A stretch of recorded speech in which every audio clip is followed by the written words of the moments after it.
Exhibition போயிருந்தப்போ note பண்ண ஒரு விஷயம். இப்போ சோஷியல் மீடியாவில் ரொம்ப ஒரு ட்ரெண்டிங்காக ஒரு இஷ்யூஸ் வந்து போயிட்டுருக்கு. என்னென்னா ஸ்ட்ரீட் டாக்ஸ் எல்லாம் நிறைய ப்ராப்ளம்ஸ் வருது அப்படிங்கிற மாதிரி நிறைய போயிட்டுருக்குல்ல. ஸோ இதை வந்துட்டு நம்ம மக்களுக்கு வந்துட்டு ஒரு அவேர்னஸ் மாதிரி போர்டில் வந்து விஷுவலைஸ் பண்ணியிருந்தாங்க.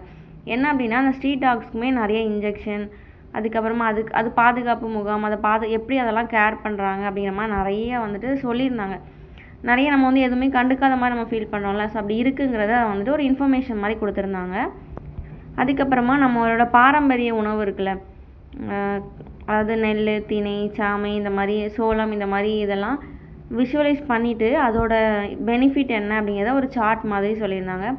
தென் வந்து கால்நடைகள், மாட்டு, அதுக்கெலாம் என்ன தீவனம்லாம் நம்மளாவே உற்பத்தி பண்ணுறோம் அப்படிங்கிறதெல்லாம் இன்ஃபர்மேஷனாக கொடுத்துருந்தாங்க. ஆக்சுவலாக இன்றைக்கி வந்துட்டு லேடிஸ் வந்து நிறைய சுயதொழில் மூலமாக ரொம்ப க்ரோத் வந்து வளர்ந்துட்டுருக்காங்க. இதோட இன்ஃபர்மேஷன்லாம் அங்கே நிறையா கொடுத்துருந்தாங்க. அதாவது ஒரு எக்ஸிபிஷன் இருந்தாலுமே இதை வந்து பார்க்கும்போது ரொம்ப நல்லா இருந்தது, யூஸ்ஃபுல்லாகவும் இருந்தது.